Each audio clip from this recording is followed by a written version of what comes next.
It was the evening before my daughter Jennifer's 24th birthday, and I had spent the entire day preparing for her celebration. I'd baked her favorite lemon cake from scratch, the recipe my own mother had passed down to me 3 generations ago. The same cake I'd made for every single one of Jennifer's birthdays since she was old enough to blow out candles. I'd wrapped the cashmere sweater she'd been eyeing for months at Nordstrom, $300 that I'd saved by skipping my blood pressure medication refills for 2 months. My doctor had warned me about missing doses, but for my only child, no sacrifice was ever too great. I also had an envelope with $500 cash tucked inside a birthday card, money I'd earned working double shifts at the nursing home where I'd been employed for the past 35 years. My back ached constantly from lifting patients. My feet were swollen and painful, but I never complained. Every extra dollar went to making Jennifer's life easier, better, more comfortable than mine had ever been. I knocked on the door of her beautiful apartment in Cambridge, Massachusetts, just blocks from Harvard Square.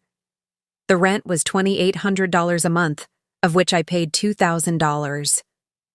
Jennifer claimed her entry-level job at a nonprofit only paid enough to cover $800 and her other expenses. I'd been supplementing her rent for the 2 years since she'd graduated from college, telling myself it was temporary, that she just needed time to get on her feet. My arms were full of gifts, my heart full of love and anticipation. I'd taken the afternoon off work, losing half a day's pay, just to have time to bake the cake and wrap everything perfectly. But when Jennifer opened the door, her face twisted into an expression of pure disgust. The kind of look you'd give a stranger who'd knocked on your door selling religion or asking for donations.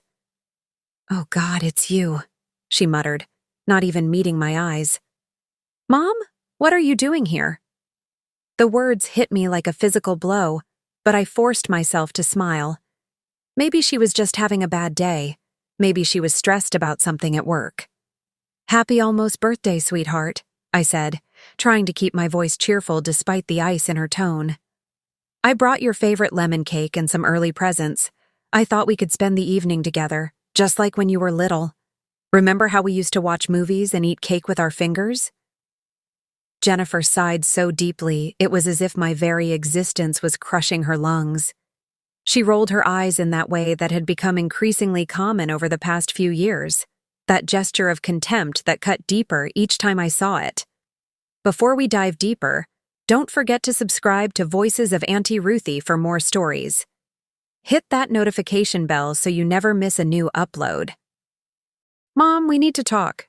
Come in, I guess." She didn't help me with the bags.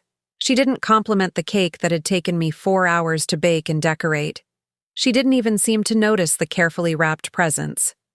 She just turned and walked into the living room of that expensive apartment, every month's rent a reminder of how much I sacrificed to keep her comfortable. We sat down on the gray sectional sofa I'd bought her as a moving-in gift 2 years ago, $3,500 that had emptied my savings account that month. I'd had to borrow money from my coworker to buy groceries for the rest of that month, but seeing Jennifer's face light up when the sofa was delivered had made it worth it. Or so I'd thought at the time. Jennifer sat as far from me as possible, her body language screaming rejection. She was scrolling through her phone, barely acknowledging my presence. I noticed her nails were freshly manicured, probably a $60 gel set. Her hair had fresh highlights, easily $200 at the salon she preferred. She was wearing a new designer sweater I'd never seen before, the kind that cost at least $400. All of this while claiming she could barely afford her share of the rent. "Mom," she began, still not looking up from her phone, her voice cold and measured. "I've been doing a lot of thinking about tomorrow, about my birthday, about what I really want out of life."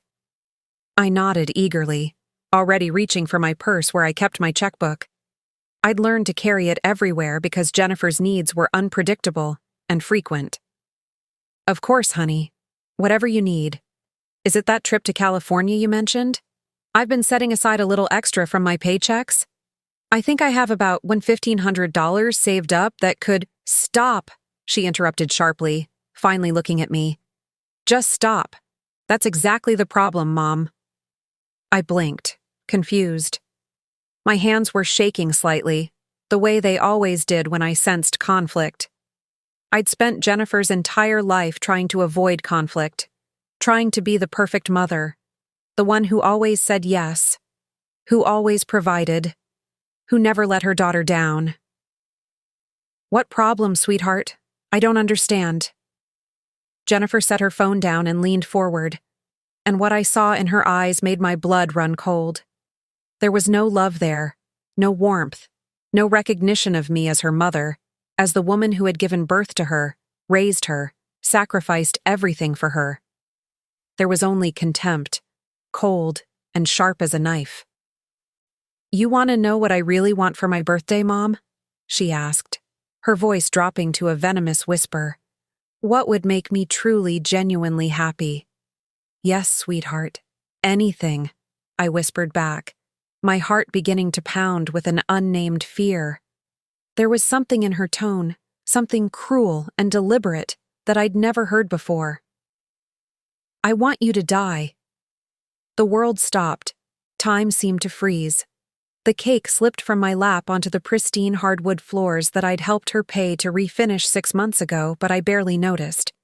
The sound of the plate shattering was distant, unreal, like something happening in another dimension. What did you just say?" I managed to whisper, my voice barely audible.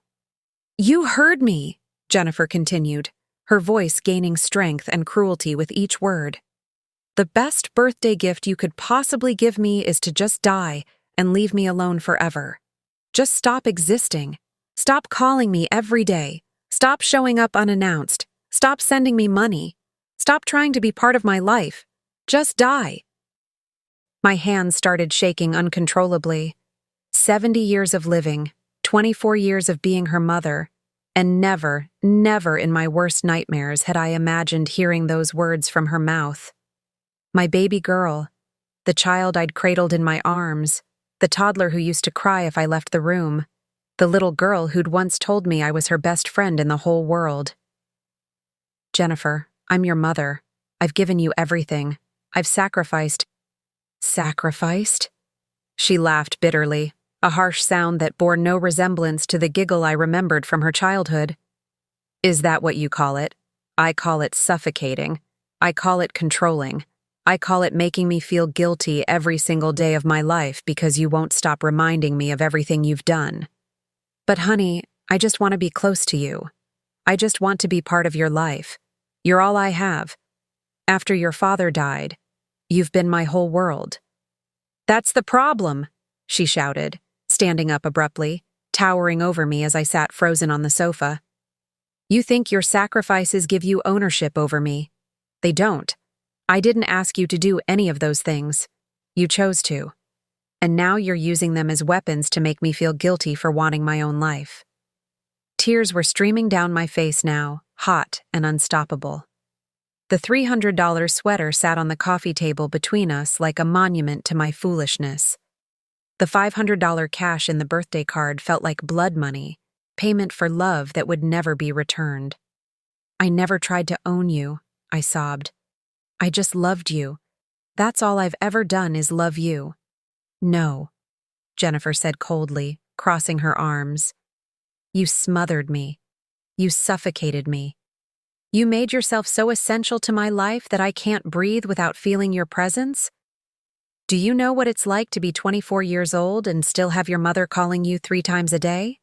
Do you know how embarrassing it is when my friends ask why my mom is always around?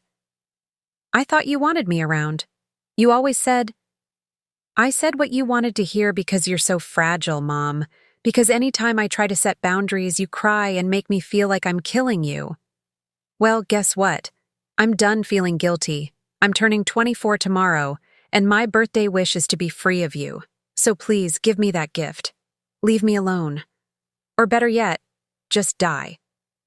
The room was spinning. I could feel my blood pressure rising, could feel the familiar tightness in my chest that my doctor had warned me about.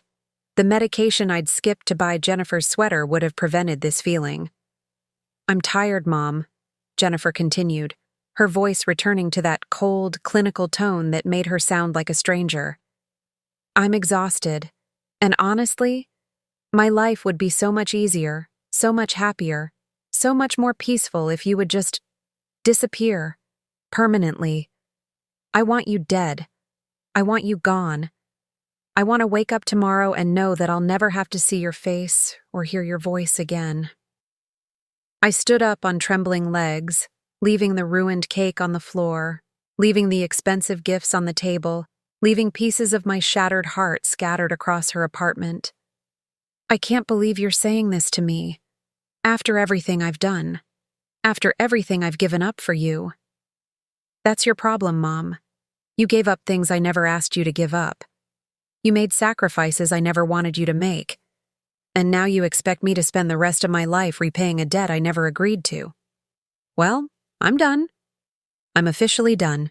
Jennifer walked to the door and opened it, a clear signal that I was being dismissed. Please leave, and tomorrow, on my actual birthday, do me a favor and don't call, don't text, don't show up. Just pretend I don't exist. Better yet, pretend you don't exist. The world would be better that way. My world would definitely be better. I walked to the door in a daze, my vision blurred with tears, my legs barely supporting my weight. At the threshold, I turned back one last time, hoping to see some flicker of remorse, some sign of the sweet little girl who used to call me her hero, who used to draw me pictures and spell out, "I love Mommy" in alphabet magnets on the refrigerator.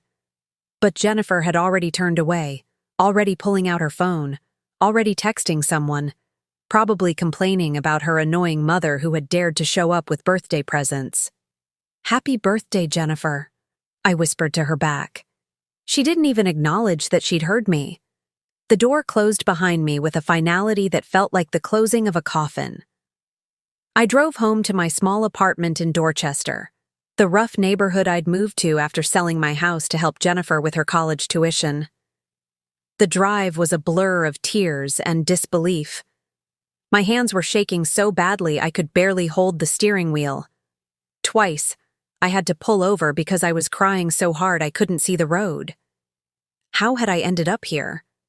How had the child I'd carried for 9 months, the baby I'd nursed and rocked and loved with every fiber of my being, the toddler I'd protected from every hurt, the teenager I'd defended against every criticism, become this cold stranger who wished for my death? When I got home, I sat in my car for 20 minutes, unable to move. The parking lot was poorly lit, trash scattered around the dumpsters. This was what my life had become. This was what my sacrifices had bought me. A studio apartment in a dangerous neighborhood and a daughter who wanted me dead. Finally, I dragged myself up the 3 flights of stairs to my tiny studio apartment. No elevator in this building, but it was what I could afford after giving Jennifer so much over the years. The stairwell smelled of cigarettes and something I didn't want to identify. The hallway light had been broken for weeks.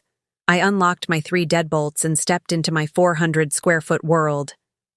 This was my kingdom. One room that served as bedroom, living room, and dining room. A kitchenette with a hot plate and a mini fridge. A bathroom so small I could barely turn around in it.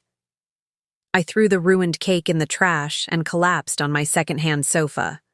The same sofa where I'd read Jennifer bedtime stories for years. The same sofa where she'd done her homework while I worked double shifts at the nursing home to pay for her college applications. The same sofa where she'd cried on my shoulder when her high school boyfriend broke up with her, where I'd held her and promised her that everything would be okay, that she was loved, that she would always have me. What a fool I'd been. I began to remember everything, cataloging every sacrifice like evidence in a trial where I was both prosecutor and defendant. Every dollar spent, every opportunity missed, every dream deferred. All of it for a daughter who wished I was dead. When Jennifer was 5 and broke her arm falling off the monkey bars, I'd worked 3 jobs for 6 months to pay the $8,000 in medical bills that our insurance didn't cover. I remembered selling my engagement ring, my last piece of jewelry from her father, my beloved James, who died when Jennifer was just 3 years old. That ring had been worth $3,000. I'd cried as I handed it to the pawn shop dealer, but Jennifer needed surgery, and I would have sold my soul if necessary. When she was 10 and wanted to take ballet lessons at that prestigious academy in Boston, I'd worked every holiday and weekend for 2 years to afford the $800 monthly tuition. I'd missed Christmas with my own mother, missed Easter, missed Thanksgiving. My mother had died the following year, and I'd missed her final Thanksgiving because I was working a double shift to pay for Jennifer's ballet recital costume. When she was 13 and wanted to go to that private middle school where all the right families sent their children, I'd taken out a personal loan for $15,000 to cover the tuition. I was still paying off that loan, the interest having nearly doubled the original amount over the years.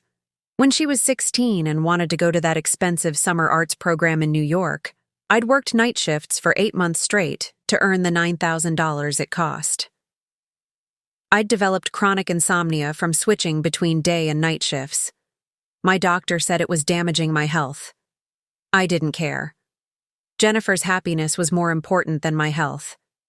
When she applied to colleges, I'd paid for all her application fees, test prep courses, and college visits. $6,000 total. Then came college itself. Boston University, $65,000 per year. Times 4 years, $260,000 total. I didn't have that kind of money. Nobody in my family had ever had that kind of money. So I took out loans against my house. The house James and I had bought together. The house where we'd brought Jennifer home from the hospital, where we'd celebrated every milestone. I borrowed $200,000, planning to pay it back over time. But then the interest started accumulating, and Jennifer kept needing things. Books, a laptop, spending money, sorority fees, spring break trips. She'd call crying because all her friends were going to Cancun and she was the only one who couldn't afford it. So I'd send her $2,000 I didn't have, putting it on credit cards with 23% interest rates. By the time Jennifer graduated, I'd spent over $300,000 on her college education, and I'd lost my house. The bank had foreclosed when I couldn't keep up with the payments. That's how I'd ended up here, in this studio apartment in Dorchester, in a building where police sirens were the soundtrack of every night. But it hadn't stopped there, had it? After graduation, Jennifer had needed help with her security deposit and first month's rent, $5,600. Then she'd needed furniture, another $8,000. Then her job didn't pay as much as she'd hoped, so I started sending her $2,000 every month to help with rent. For 2 years, I'd been sending her $2,000 monthly. That was $48,000 total. Money I earned by working 50-hour weeks at 70 years old, standing on my feet until my ankles swelled and my back screamed in pain. And still, there were the extras. Her car broke down, $3,500 for repairs. She needed a new laptop, $1,800. She wanted to take a professional development course, $2,500. Birthday gifts, Christmas gifts, just because gifts, always something, always my checkbook opening, always my bank account draining, always my retirement fund shrinking. I got up and went to my desk, pulling out the metal file box where I kept all the receipts. I'd saved everything, not because I planned to ask for repayment, but because I was proud. Proud of how much I'd been able to give my daughter. Proud of my sacrifices. Proud of being the kind of mother who never said no, who always found a way, who would literally give her last dollar to make her child happy. Now, as I spread the receipts across my tiny kitchen table, they looked different. They didn't look like love anymore. They looked like evidence of my own foolishness. Evidence of a con job that had lasted 24 years. I started adding it up with a calculator, my hands still shaking. Raising Jennifer from birth to age 18, approximately $250,000. That included everything: food, clothes, school supplies, activities, medical care, everything a child needs. I'd kept meticulous records because I'd always been careful with money. I'd had to be. I was a single mother with a nursing home salary. College, $300,000 including tuition, room, board, fees, and all the extras. Post-college support, $48,000 in rent support over 2 years. Furniture and apartment setup, $8,000. Security deposit, $5,600. Car repairs and maintenance over the years, $12,000. Birthday and Christmas gifts over 24 years, approximately $25,000. I'd always spent big on holidays, wanting Jennifer to have everything the other kids had, everything I'd never had as a child. Medical and dental expenses not covered by insurance, $35,000. Private school tuition, $45,000. Summer programs and camps, $28,000. Extra expenses, emergencies, and miscellaneous, $30,000. The total was staggering. My hand froze over the calculator when I saw the number, $786,600, nearly $800,000, more than $750,000, on a nursing home salary. I'd given my daughter nearly $800,000 over 24 years, and she'd just told me that her greatest birthday wish was for me to die. The room started spinning. I actually thought I might be having a heart attack. The pressure in my chest was intense, radiating down my left arm. I fumbled for my phone, thinking I should call 911. But then I stopped. Why? Why should I call for help? My daughter wanted me dead. Maybe I should just let this happen. Maybe the greatest gift I could give her was to actually die, to free her from the burden of my existence. I sat there for 10 minutes, focusing on breathing, waiting to see if I would die. The pain gradually subsided. Not a heart attack, just a panic attack. Just my body's response to having my heart broken by the person I loved most in the world. I picked up my phone and called Jennifer. I needed to hear her say it again. I needed to confirm that this nightmare was real, that I hadn't misunderstood her words. "What now, Mom?" she answered on the 4th ring, her voice dripping with annoyance. I could hear music in the background, laughter.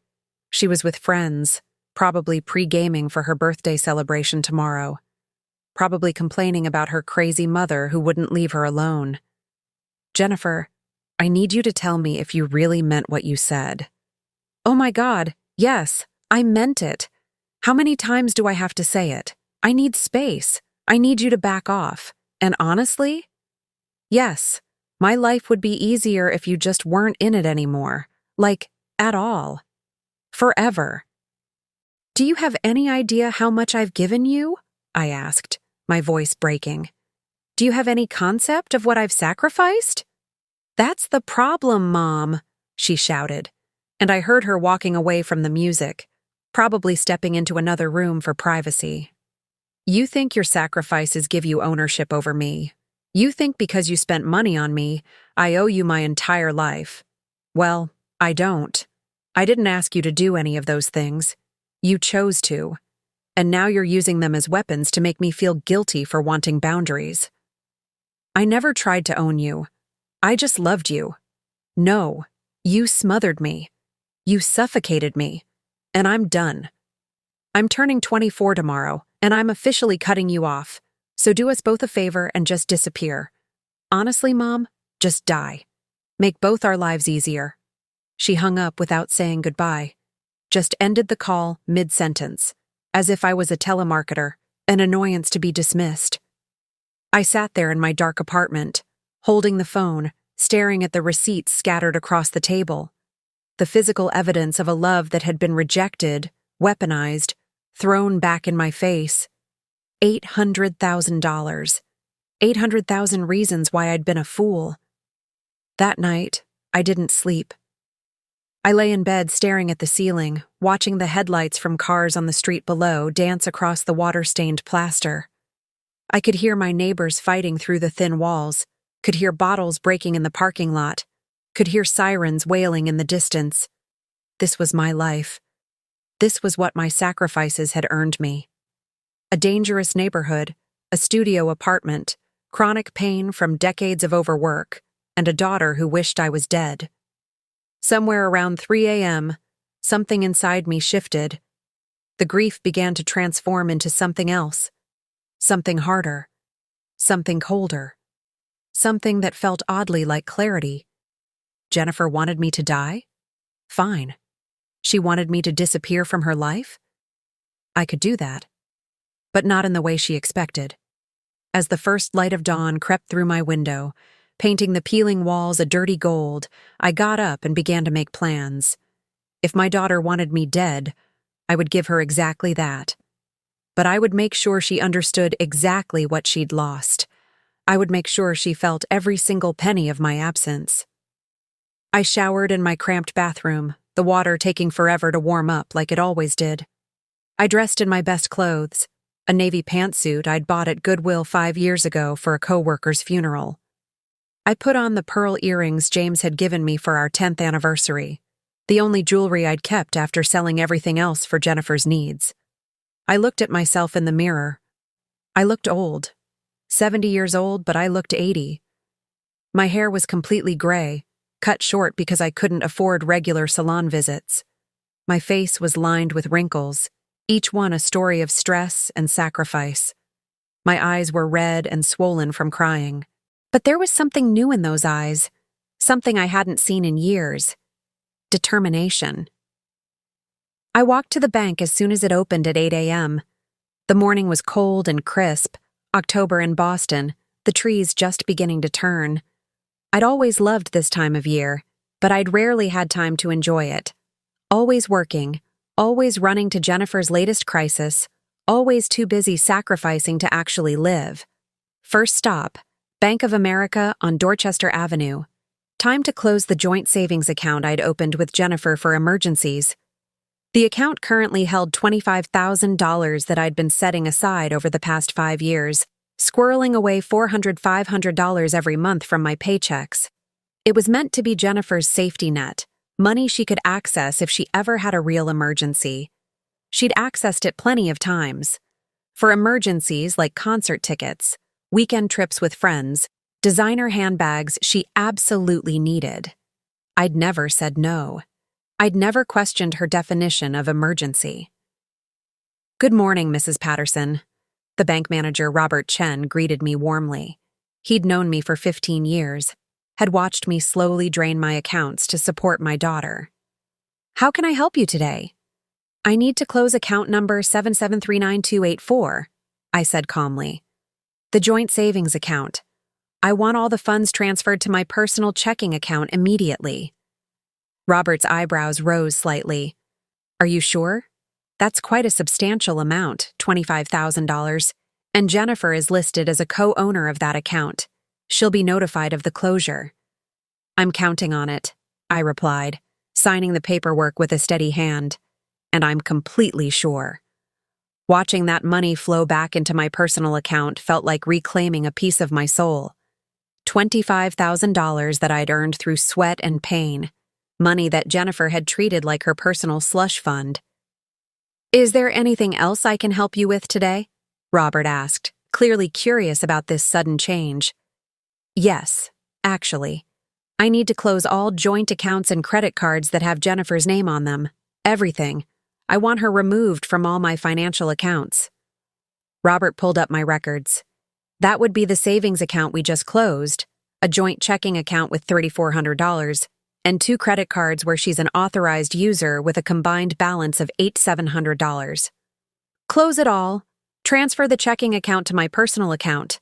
As for the credit cards, I'll pay off the balances, but I want her removed as an authorized user immediately." "Mrs. Patterson, may I ask if everything is all right?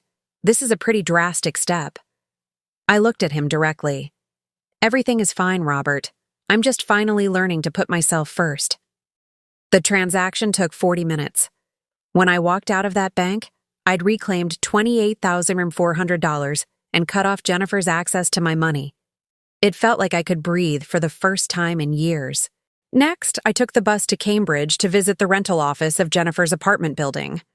The property manager was a no-nonsense woman named Patricia Brooks, who I'd dealt with for 2 years, writing her a check for $2,000 on the first of every month.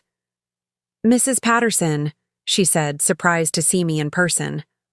"I usually just mailed the checks. What brings you here?" "I need to remove myself from Jennifer's lease. I'll pay through the end of this month, but starting November 1st, I'm done. She'll need to cover the full rent herself or find a roommate. Patricia pulled up Jennifer's file. According to our records, you're listed as a guarantor, and you've been paying $2,000 of the $2,800 monthly rent. If you withdraw as guarantor, Jennifer will need to prove she can afford the full amount herself, or she'll be in violation of her lease terms. That's her problem, not mine, I said firmly. How do I officially remove myself? You'll need to give written notice, since you're not actually on the lease as a tenant, just as a guarantor and payment source. You can withdraw with 30 days' notice. Jennifer will then have 30 days to either prove she can afford the rent independently or vacate the apartment. I signed the necessary paperwork right there. Make sure Jennifer receives this notice today. I'll deliver it personally this afternoon, Patricia assured me. Walking out of that rental office, I felt lighter. $2,000 a month, $24,000 a year. That money could change my life. I could move to a better apartment. I could finally afford my medications regularly. I could maybe even take a vacation, something I hadn't done in over 20 years. My next stop was to see my attorney, Harold Goldman. Harold was 75, semi-retired, and had been my lawyer for 20 years. He'd helped me with the paperwork when James died, had guided me through the foreclosure of my house, had witnessed every sacrifice I'd made for Jennifer. He'd even commented once that I was too generous for my own good. But I'd laughed it off. That was before yesterday, before my daughter wished me dead. Dorothy, he said, concern immediately creasing his face as I entered his office. He took one look at me and gestured to the chair. Sit down. You look like you haven't slept in days. What's happened? I told him everything. Every cruel word Jennifer had spoken. Every moment of that devastating conversation. The birthday wish that I would die. Harold listened in silence, his expression growing darker with each detail, his hands clasped tightly on his desk. Dorothy, I'm so sorry, he said finally, his voice thick with emotion. I never thought Jennifer was capable of such cruelty. Not after everything you've done for her. That girl had every advantage because of your sacrifices. Neither did I replied, my voice surprisingly steady. But now I need your help with something important. I want to change my will completely. Change it how? I want to remove Jennifer as my beneficiary. Everything I have, my life insurance, my retirement accounts, everything. I want it to go to charity. The children's hospital where Jennifer was treated when she was little. They saved her life when she had pneumonia at age 5. They deserve my money more than she does. Harold nodded slowly, making notes. That can definitely be arranged. Your estate isn't large, but the $75,000 life insurance policy and your retirement accounts, which I believe total around $45,000, would make a meaningful donation. Anything else? Yes. I want you to draft a letter explaining everything to Jennifer, but she doesn't receive it until tomorrow morning, on her actual birthday. I want it delivered at exactly 7 a.m. I want it to be the first thing she sees when she wakes up. Harold's eyes widened with understanding. You're going to disappear. Not exactly, I smiled for the first time in 24 hours. I'm going to give her exactly what she asked for. She wished I would die. Tomorrow morning, as far as she's concerned, that wish will come true. Where will you go? Portland, Oregon. My college roommate Susan lives there. She's been inviting me to visit for 30 years, but I've never had the time or money because I was always busy being Jennifer's personal ATM. Susan has a guest house I can stay in. She's also 70, retired, and keeps telling me I should come live my life before it's too late. And you're ready to do this? To completely cut ties with your only child? I looked at him directly. Harold, Jennifer told me, twice to make sure I understood, that her greatest birthday wish was for me to die. She said her life would be easier and happier if I simply didn't exist. Those aren't words you say to someone you love. Those are words you say to someone you've been using and are now done with. We spent 4 hours going through all my legal documents. My will was changed, removing Jennifer completely. My life insurance beneficiary was changed from Jennifer to Boston Children's Hospital. My retirement accounts, which I couldn't access yet without penalty but which would eventually be worth something, were also redirected to charity. "There's one more thing," Harold said. "Your car. It's titled in your name, but hasn't Jennifer been using it primarily for the past 2 years?" He was right. I'd bought a used Honda Civic 3 years ago for $12,000, money I'd saved over 5 years. Jennifer had immediately claimed she needed it more than I did because she had to get to work, and public transportation was beneath her. So I'd been taking the bus for 2 years while she drove my car. "I want you to report it as stolen if she doesn't return it within 24 hours of receiving your letter," I said. "Consider it done." Harold drafted the letter that would change everything. We worked on it together, making sure every word conveyed exactly what I needed Jennifer to understand. "Dear Jennifer, happy 24th birthday. You wished for me to die, and in a way, I'm granting your wish. By the time you read this letter, the mother you've known will be gone forever. I've left Boston, left Massachusetts, left everything behind to start a new life far away from you and the pain you've caused me. I want you to understand exactly what you've lost, because I don't think you have any concept of what my love cost me. Over the course of your 24 years, I have given you $786,600. That's not an estimate. That's the actual amount I calculated from the receipts I've kept for every expense. Let me break it down for you. Raising you from birth to age 18, $250,000. Your college education at Boston University, $300,000 rent support over the past 2 years, $48,000 furniture and apartment setup, $8,000 security deposit, $5,600 car purchases and repairs, $12,000 birthday and Christmas gifts, $25,000 medical and dental expenses, $35,000 private school tuition, $45,000 summer programs and camps, $28,000 miscellaneous expenses and emergencies, $30,000, that's nearly $800,000, on a nursing home salary. Do you have any idea what I sacrificed to give you that money? I lost my house to foreclosure. I live in a studio apartment in one of the most dangerous neighborhoods in Boston. I skip my blood pressure medication to afford your birthday presents. I work 50-hour weeks at 70 years old because every extra dollar went to you. And 2 days ago, you told me that your greatest birthday wish was for me to die. So I'm giving you what you asked for. As of this morning, the mother you knew is dead, but I want you to understand what dies with her. I've closed the joint savings account. The $25,000 you treated as your personal spending money is now mine. I've also closed the joint checking account and removed you from all my credit cards. You're on your own financially, effective immediately. I've withdrawn as guarantor on your apartment lease and stopped paying your rent. You have 30 days to prove you can afford $2,800 per month on your own, or you'll be evicted. Patricia Brooks, your property manager, will deliver that notice this afternoon. I've changed my will. You are no longer my beneficiary. My life insurance policy of $75,000 and my retirement accounts totaling $45,000 will all go to Boston Children's Hospital, the hospital that saved your life when you had pneumonia at age 5. They deserve my legacy more than you do. The car you've been driving for 2 years, the Honda Civic I bought for $12,000, that's legally mine. You have 24 hours to return it to Harold Goldman's office at 432 Washington Street, or it will be reported stolen. The police don't look kindly on car theft. Your health insurance, which I've been paying, $320 per month, $7,680 over the past 2 years, has been canceled. You'll need to find your own coverage. I've also canceled the cell phone plan you're on. Your phone will stop working by the end of today. You'll need to get your own plan.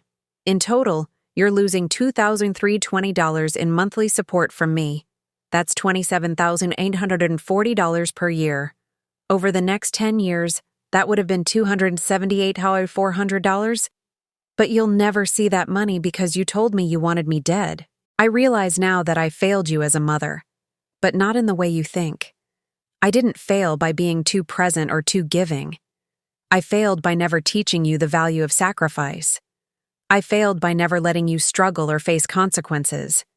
I failed by making your life so easy that you grew up thinking love was supposed to be this easy, this one-sided, this disposable.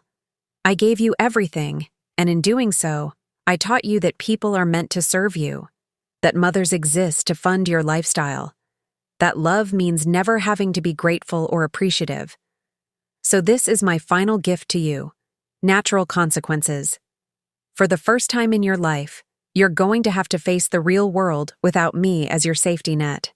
You're going to have to figure out how to pay $2,800 in rent on your nonprofit salary. You're going to have to budget for food and transportation and phone bills and all the things I've been subsidizing for years. You're going to have to learn what sacrifice actually means, what it feels like to choose between things you need because you can't afford everything you want, what it's like to work until your body aches and your feet swell and your back screams in pain, all to make ends meet. Maybe someday, years from now, you'll understand what you lost. Maybe you'll realize that a mother's love, even an imperfect love, was worth more than the freedom you thought you needed. Maybe you'll comprehend that being suffocated by someone who loves you is infinitely better than the cold loneliness of being completely on your own. But by then, it will be too late. Because the mother you knew died in your apartment 2 days ago when you wished her dead. What I am now is someone different. Someone who finally understands that love should never require the complete destruction of oneself. I'm going to live the life I should have been living all along. The life I postponed for 24 years while I poured everything into you. I'm going to travel. I'm going to spend money on myself. I'm going to wake up every morning without the weight of your expectations crushing me. And you know what? I'm going to be happy. Genuinely, truly happy. For the first time since you were born. Have a wonderful birthday, Jennifer. I hope you get everything you wished for. Goodbye forever, Mom P.S. Don't try to find me. Don't call, don't email, don't show up at my apartment. I've given my landlord notice that I'm vacating. By the time you read this, I'll already be gone. You wanted me to disappear, so I have. Permanently. Harold read the letter 3 times, making small adjustments to the wording. When we finished, he looked at me with something like admiration in his eyes. Dorothy, this is the bravest thing I've seen anyone do in my 40 years of practicing law. Or the most foolish, I replied. No, not foolish. Necessary. That girl needs to learn that actions have consequences, and you need to learn that your life has value beyond what you can give to ungrateful children. I sealed the letter in an envelope along with copies of all the legal documents, the closed bank accounts, the changed will, the notice from the apartment building, the insurance cancellation, the demand for return of the vehicle. I need you to have this delivered to Jennifer's apartment tomorrow morning at exactly 7 a.m., I told Harold. Use a courier service. Make sure it's left on her doorstep where she can't miss it. Consider it done, Harold replied. Dorothy, where can I reach you if I need to? You can't, I said simply. I'll contact you once I'm settled, but I need a clean break. No forwarding address, no phone number, nothing Jennifer can use to track me down. I understand. And Dorothy? He stood and took my hand. I wish you nothing but happiness. You deserve it more than anyone I know. I left Harold's office and took the bus back to Dorchester. It was 2 p.m. I had less than 24 hours before Jennifer's birthday, before the letter would be delivered, before my new life would begin. I spent the afternoon packing 2 suitcases with my most essential belongings, photos of my parents, my late husband James, and yes, photos of Jennifer as a child. I wouldn't let her current cruelty erase the good memories of when she was little, when she still loved me genuinely. I packed my mother's jewelry, the few pieces I'd managed not to sell. I packed my warmest clothes because I'd heard Portland was rainy. I packed my journals, 40 years of writing about my life, my dreams, my fears, my love for my daughter. Everything else, the secondhand furniture, the kitchen items, the books, the accumulated debris of 7 decades of life, I would leave behind. My landlord could keep it or throw it away. I didn't care. I was traveling light into my new life. At 6 p.m., my phone rang. It was Jennifer. For a moment, my heart leaped with hope. Maybe she was calling to apologize. Maybe she'd realized how cruel she'd been. Maybe she wanted to make things right before her birthday. I answered. Hello? Mom? What the fuck did you do? Jennifer screamed into the phone. I just got a notice from my property manager saying you're withdrawing as guarantor and stopping rent payments. And my credit card isn't working. What the hell is going on? So much for apologies. She was just angry that her money supply had been cut off. I'm doing exactly what you asked me to do, I replied calmly. I'm disappearing from your life. That's not what I meant. I didn't mean you should stop helping me financially. I just meant you should stop being so clingy and annoying. Oh, I see. You wanted me to die emotionally but keep paying your bills. How convenient. Mom, you're being ridiculous. You can't just cut me off like this. I can't afford my apartment without your help. You know that. That sounds like a personal problem, Jennifer. A personal problem? Are you serious right now? After everything? After everything what? I interrupted. After everything you've done for me? Because I can't think of a single thing you've ever done for me. Not one sacrifice.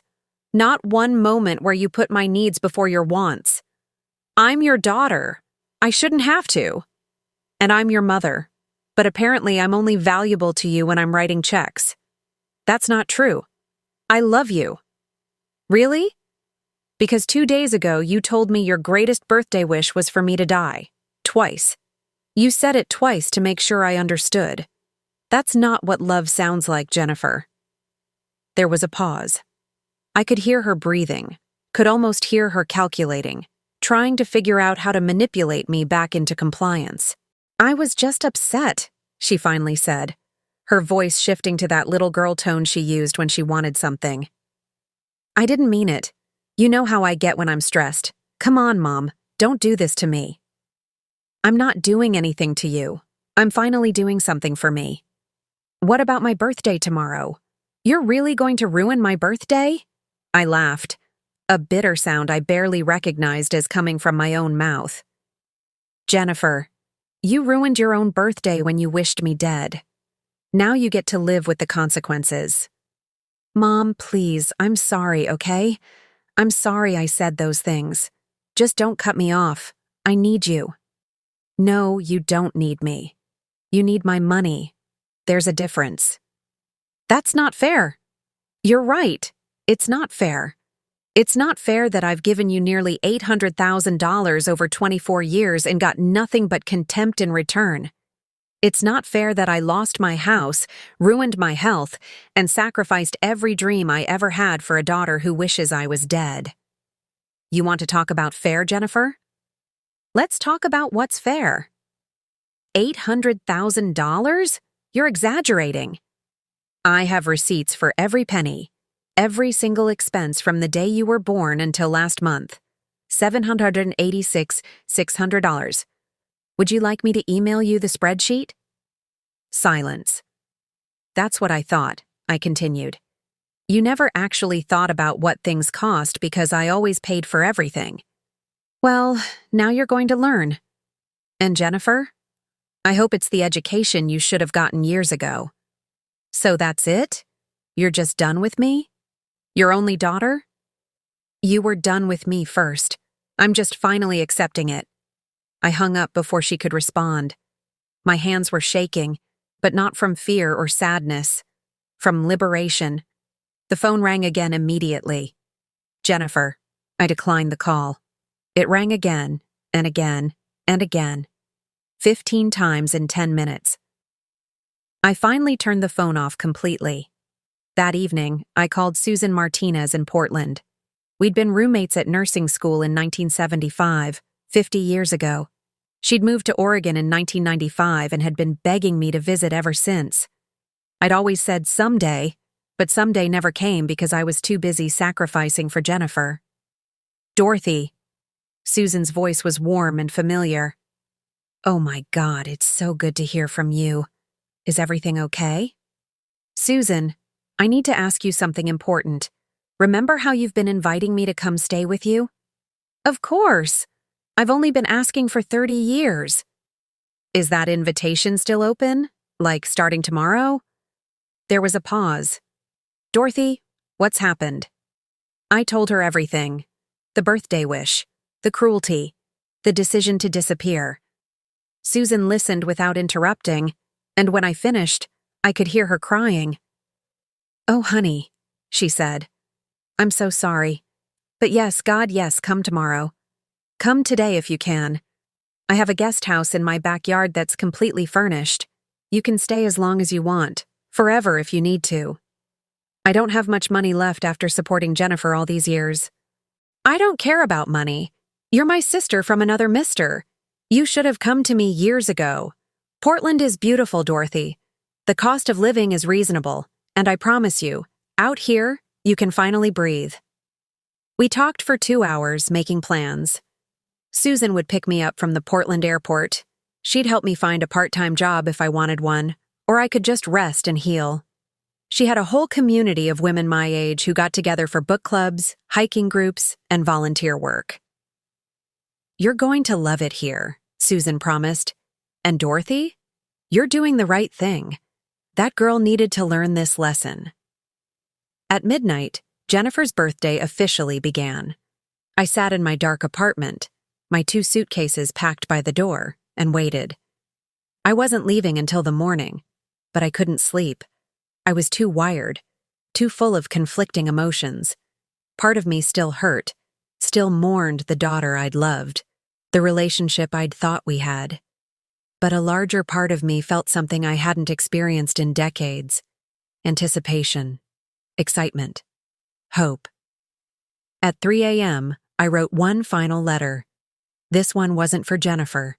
It was for myself. Dear Dorothy, you spent 70 years being what everyone else needed you to be.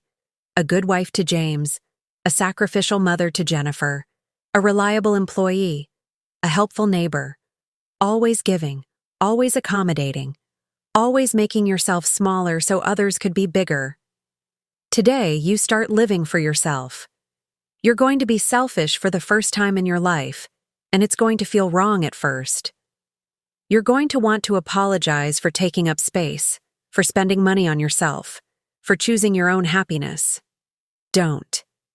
You've earned the right to be selfish. You've paid your dues. You've sacrificed enough. Be brave. Be bold. Be the woman you would have been if you hadn't spent 70 years making yourself small. You deserve happiness. You deserve peace. You deserve to live. Love yourself. At 5 a.m., I called for an Uber to take me to Logan Airport. My 7 a.m. flight to Portland would have me across the country before Jennifer even woke up to find the letter on her doorstep. At 5:30 a.m., the Uber arrived. As the driver loaded my 2 suitcases into the trunk, I took one last look at the building where I'd lived for 5 years. No nostalgia, no regret, just relief. Where to? The driver asked. The airport, I replied. I'm starting a new life. He smiled at me in the rearview mirror. Good for you, ma'am. Good for you. As we drove through the dark streets of Boston, past the nursing home where I'd worked for 35 years, past the hospital where Jennifer was born, past Boston University where I'd spent a fortune on her education, past her apartment in Cambridge, I felt layers of grief and obligation falling away with each mile. At 6 a.m., I checked in for my flight. The ticket agent looked at me curiously. Traveling light, ma'am. Just 2 bags for a move across the country? I don't need much, I replied. Just a fresh start. At 6:45 a.m., I boarded the plane. I'd never flown first class in my life. Too expensive, and the money always went to Jennifer's needs.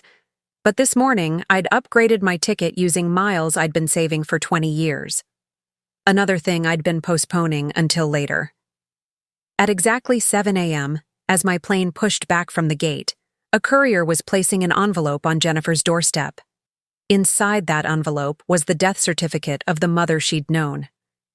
At 7:05 a.m., as my plane taxied toward the runway, my phone, which I'd turned back on briefly, began buzzing with calls and texts from Jennifer. I watched them come in, one after another, and felt nothing. "Mom, where are you? Mom, answer your phone.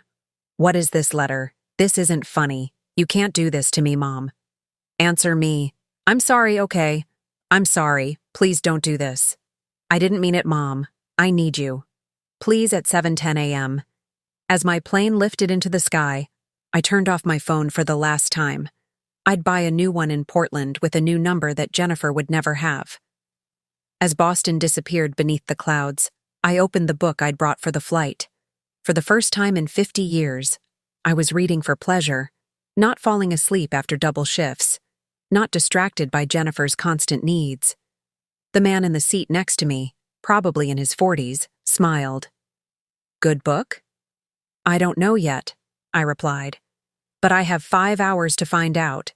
5 hours where nobody needs anything from me." "Sounds like heaven." "It is," I agreed. "It really is." 5 hours later, the plane touched down in Portland. As I walked through the airport, I saw Susan waiting at the baggage claim. She looked older, we both did. But her smile was exactly as I remembered it. She hugged me so tight I could barely breathe. "Welcome home, Dorothy. Welcome to your new life." "Thank you for saving me," I whispered. "Honey, you saved yourself. I'm just providing the location." That night, in Susan's cozy guest house, I slept for 12 hours straight. No phone ringing, no emergencies, no Jennifer. Just deep, peaceful, healing sleep. When I woke up the next morning, October 19th, I made myself breakfast in the tiny kitchenette. Scrambled eggs, toast, coffee. Simple things, but I took my time. I ate slowly. I watched birds in Susan's backyard. I did absolutely nothing productive, and it felt glorious. My old phone, still turned off, was buried at the bottom of my suitcase. I'd keep it long enough to retrieve Harold's number and a few other essential contacts. Then I'd destroy it. No forwarding information. No way for Jennifer to track me down.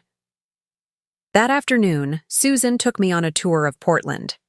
We drove through tree-lined neighborhoods, stopped at coffee shops, walked through Powell's bookstore, an entire city block of books. It was magical. "I could live here," I said, barely believing the words coming out of my mouth. "You are living here," Susan corrected. "This is your home now." Over the next few weeks, I settled into my new life. I bought a cheap used phone with a new number. I opened a bank account at a local credit union. I got an Oregon driver's license. Susan helped me find a part-time job at a local senior center, 20 hours a week, just enough to supplement my Social Security. The work was light, mostly social activities and administrative tasks. My coworkers were kind. Nobody knew my history or my shame. I joined Susan's book club. I started taking watercolor painting classes at the community center. I volunteered at the food bank on Thursdays. Simple activities, but they were mine. Chosen by me, for me, because I wanted to do them. The guilt came in waves at first.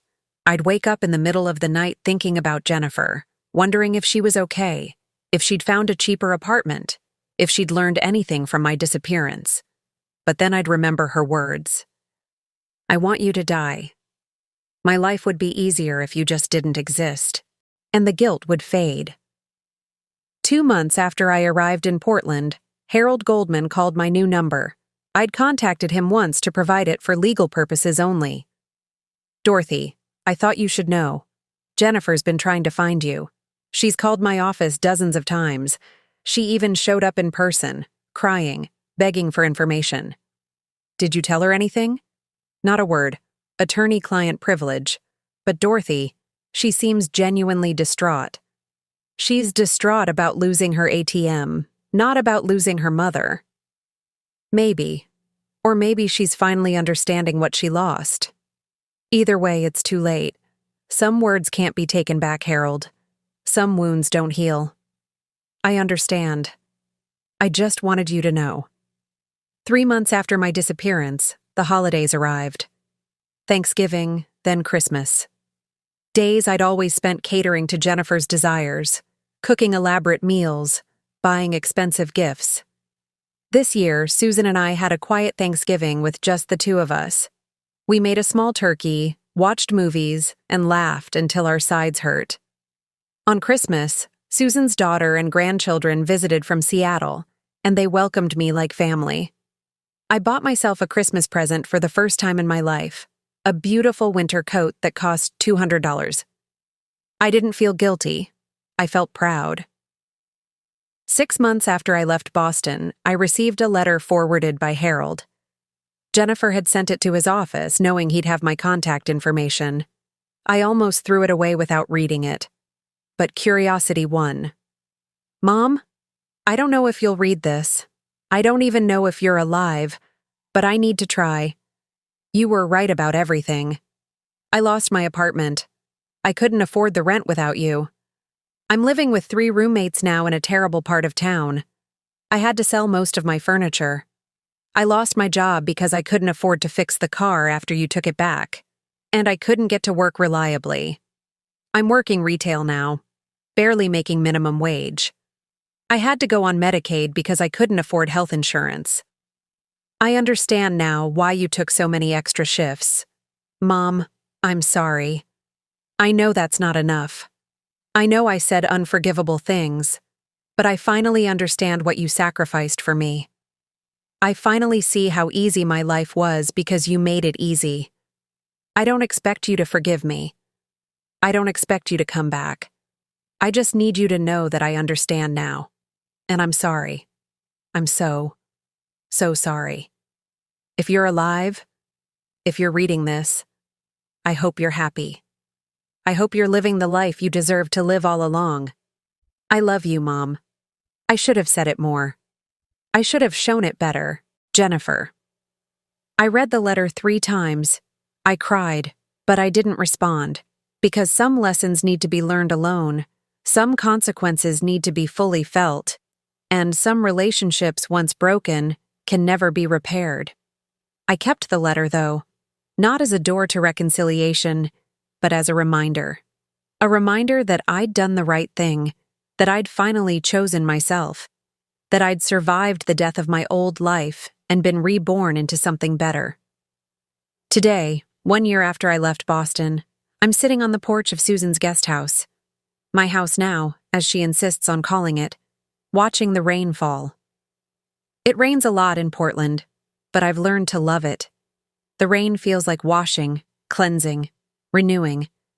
I'm 71 years old. I have $42,000 in savings, money I've accumulated by not supporting Jennifer. I have genuine friends who value me for who I am, not what I can give them. I have hobbies and interests and a life that belongs entirely to me. And I'm happy, genuinely, authentically happy. Jennifer wanted me to die, and in a way, I did. The martyred mother who lived only to serve her ungrateful daughter died that night before her 24th birthday. But from that death came something unexpected. Life.